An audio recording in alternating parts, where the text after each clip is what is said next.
completely butcher the level system, and now you can't even progress to a higher world tier until level 40. No wonder everyone is calling it quits in Diablo.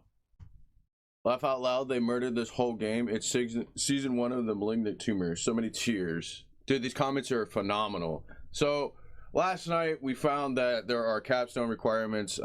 World tier 2 capstone is required level 40 to complete, and capstone world tier 3 is required level 60 to complete.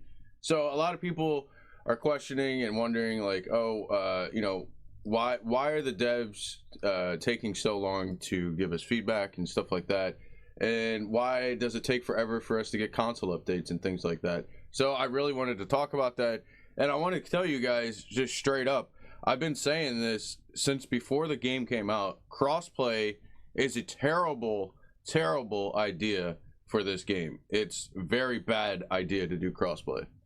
So in my opinion, Diablo 4 should have taken the approach that Black Desert did. Black Desert started without crossplay, and what was going on is when they did get console, when they did get their game put onto PlayStation and Xbox, what happened was the Xbox and PlayStation versions were literally 3 years behind in content of the PC version, and that's because of the certifications required to be patch approved. So you guys all remember the campfire chat they had about a month ago, and Mr. Rod and a bunch of the other people from the developer team were on there talking, and I specifically remember Rod talking about certifications. So let's go ahead and listen to what Rod says exactly about certifications and why they matter and how they affect the PC gameplay. I mean, I'm a console player myself. I know that Joe Shelley plays on console, Rod Ferguson plays on console, and PC. And PC.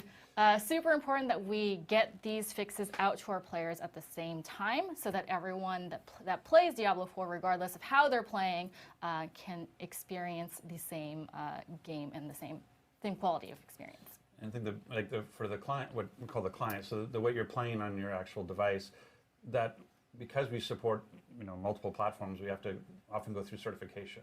And so that's one of the things around pacing, that we have to oftentimes pre-plan out what we're fixing. And so hot fixes are stuff we can kind of do on the fly. It doesn't require a certification pass.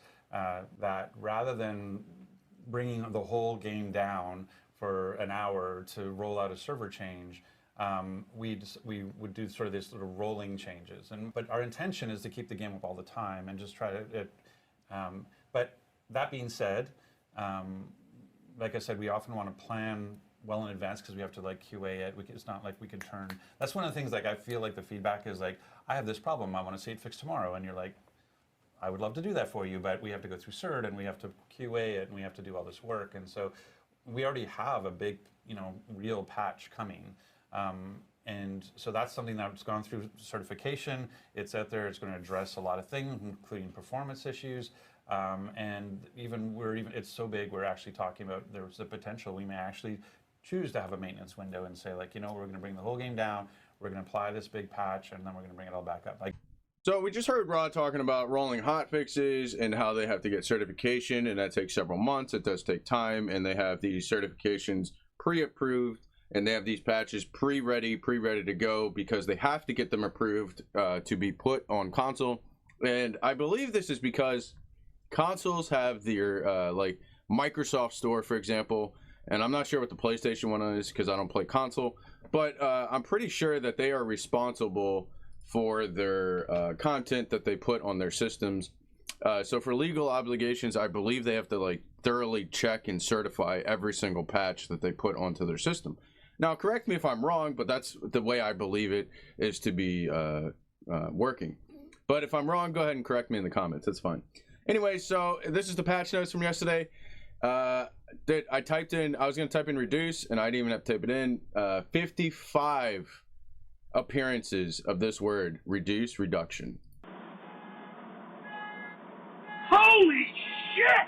55. That's 55 things they reduced in just this patch notes. And that's just in the notes that are publicly posted. There's so many changes within the game that aren't in the patch notes. like the Capstone change, minimum required level for the Capstone. That's not in the patch notes. But I mean, when I come to a patch and I hit Control F to find keywords, like for example, I'm going to play Necro, so I want to check what the Necro stuff is. So I just type in Necro here. There's 13 results, and then I just go ahead and read every single Necro one. This is how I've always searched forums and things like that. I don't know. This is I just assume everybody searches this way. So when I come to the patch notes and I was like, all right, let me see. So the first thing I typed in was nerf, nothing came up, and then I typed in reduc, and 55 results came up, and this is terrifying. I don't understand. So anyways, the bottom line is, it takes them forever to release us nice patches and give us things because of console. And I believe firmly that they should just leave console behind. I strongly believe that they should say, we are going to wait for patches on console due to certification. So once we are certified, we'll push those content patches out. But until then, we're going to go ahead and continue to upgrade our PC platform, because that doesn't require certification, and they can just literally patch, content. And then whenever console decides to approve and or certify the patches that Blizzard releases, then they can push out that content on the console. But we just heard Adam say we don't want to separate crossplay. We want everybody to be on the same page. And well, that's terrible. That's going to kill your game. So I really suggest to Blizzard that they chop off crossplay. Nobody really, I have crossplay off all the time. It causes major lag. It's terrible, actual dog shit mechanic. So just remove it. And that's it. Just do what BDO does. BDO players, if you are on PlayStation or Xbox, you can play together in crossplay, and that's it. You can't play with PC players, and then PC players can only play with PC players. Now, I know this causes issue with some of you, as you might be playing with family or friends via console to PC and vice versa, but that's irrelevant. We need more content. Your satisfaction doesn't gratify us waiting several months to get certification on a patch. So yeah, get rid of console. Thanks.